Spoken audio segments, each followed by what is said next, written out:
அவையோர் அனைவருக்கும் வணக்கம். மேலாண்மை பொன்னுசாமி அவர்களால் எழுதி 1992ஆம் ஆண்டில் வெளியிடப்பட்ட தாழ முடியாத மன்னிப்பு என்னும் சிறுகதையை பற்றி நான் இன்று உங்களிடம் பகிர்ந்து கொள்ள வந்திருக்கிறேன்.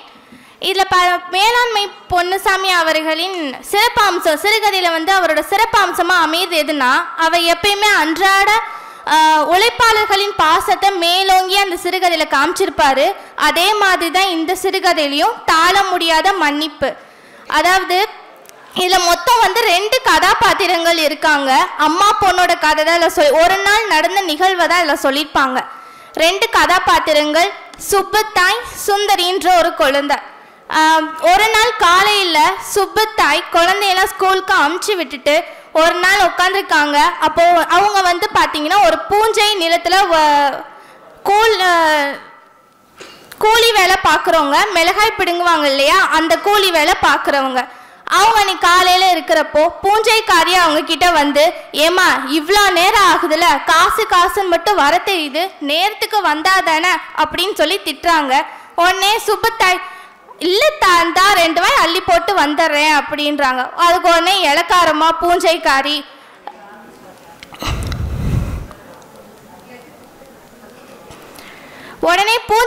என்ன சொல்றாங்கன்னா, சரியா போச்சு, இப்பதான் சாப்பிடவே போறியா அப்படின்னு சொல்லி இலக்காரமா பேசிட்டு போறாங்க. சுப்புத்தாய்க்கு அதுவே ஒரு எரிச்சலை ஊட்டிடுது.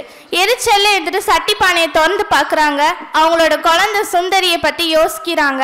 அவள் ரொம்ப அறிவாளியான பொண்ணு. ஏன்னா ஸ்கூலில் போய் அந்த பொண்ணு சத்து உணவு தான் சாப்பிடும். ஆனால் சத்து உணவு குழம்பு மஞ்சள் தண்ணியை கரைச்சி ஊட்டின மாதிரி இருக்கும்னு அந்த பொண்ணு சோறை மட்டும் அங்கே வாங்கிட்டு வீட்டில் குழம்பு ஊற்றி சாப்பிட்டோம். அதனால் சுப்புத்தாய் என்ன நினைக்கிறாங்க, அப்படியே எங்கள் ஐயா மாதிரின்னு சொல்லி பெருமைப்படுத்திக்கிறாங்க. அடுத்து கதவை சாத்திட்டு வெளில வரப்போ அந்த குழந்தை கூடன்னு கையில் ஒரு பென்சிலை வச்சுட்டு ஓடி வருது.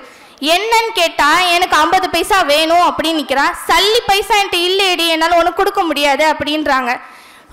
உடனே இந்த குழந்தை சொல்கிற, ஒன்னால தான் நான் லேட்டாக போனேன், எனக்கு 50 பைசா வேணுனாலே வேணும்னு அந்த குழந்தை நின்றுட்டுருக்காங்க. அங்கனுக்குள்ளே சுப்புத்தாய் ஏற்கனவே அங்கே எரிச்சல் அடைஞ்ச சுப்புத்தாய், அதாவது பூஞ்சைக்காரி வேற வெறுப்பேற்றிட்டு போயிருக்காங்க. அதை இலக்காரமாக பேசினா அது வேற சுருக்குன்னு ஞாபகம் அவங்க என்ன சொல்கிறாங்க, குழந்தைய அடம் பிடிச்சிட்டு இருக்கா. அவங்க உடனே என்ன பண்ணிட்டாங்கன்னா 2 எரிச்சல் சேர்த்து அப்படி 4 சாத்துக்கு சுந்தரிக்கு கொடுத்துட்டு கிளம்பிடுறாங்க.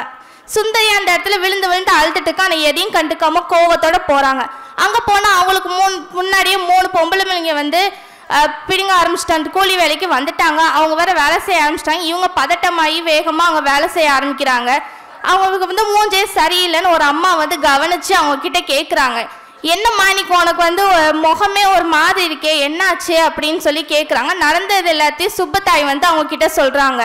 அவங்க என்ன சொல்கிறாங்க, அடி பாவி நீலாம் பொம்பளையா, சின்ன பிள்ளைக்கு என்ன தெரியும், அதை போய் இது பண்ணிருக்கே அப்படின்னு சொல்லி திட்டினோன்னா அவங்க கொஞ்சம் மன வருத்தி உள்ளுக்குள்ளே கதறி அழுகிறாங்க. அவளை சார் அடிச்சாரோ என்னமோ தெரிலையேன்னு சொல்லி பதட்டமாகி ஒரு தாய் உள்ளுக்குள்ளேயே ரொம்ப குமுறி அழுக ஆரம்பிக்கிறாங்க.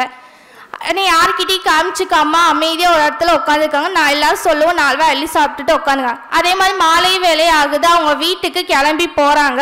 போகிற வேலையை யோசிக்காம வீட்டில் குப்பை இருக்கும், பாத்திரம் விளக்கல, வீடு கூட்டல, அரை கரண்ட் வேற, தண்ணி பிடிச்சி வைக்கலையே அப்படின்னு சொல்லிட்டு யோசிச்சுக்கிட்டே போகிறாங்க. வீட்டுக்கு போய் பார்த்தா எல்லாமே ரெடியாகி இருக்குது. என்னன்னா சுந்தரி தான் அந்த வேலையை பார்த்துருக்கா. வீட்டில் சுந்தரியை காணமே அப்படின்னு சொல்லிட்டு அவங்க பக்கத்து வீட்டில் போய் பார்க்குறாங்க. அவங்க வீட்டு பாடம் எழுதிட்டு இருக்கா. அவளை கூப்பிட்டுட்டு வீட்டுக்கு அவங்க ஏற்கனவே மன வருத்தத்தில் அப்படியே அழுகிற மாதிரியே தான் இருந்துக்காங்க. குழந்தை நீ எதுக்கு இதெல்லாம் பண்ண அப்படின்னு சொல்லி அவங்க அம்மா கேட்குறப்போ, நீ ஏன் அசதியாக வருவ, நான் பண்ணாமல் உனக்கு வேறு யார் பண்ணுவா அப்படின்னு கேட்டோன்னா அவங்களுக்கு என்னென்னா, காலையிலேருந்து இவ்வளோ நம்ம அடிச்சிருக்கோம், எதுவுமே நடக்காத மாதிரி இந்த குழந்தை காமிச்சிக்குதே, நம்ம தான் இப்படி தப்பு பண்ணிட்டோம் அப்படின்னு சொல்லி அவங்க அம்மா ரொம்ப மன வருத்தத்தோடு இருந்தாங்க.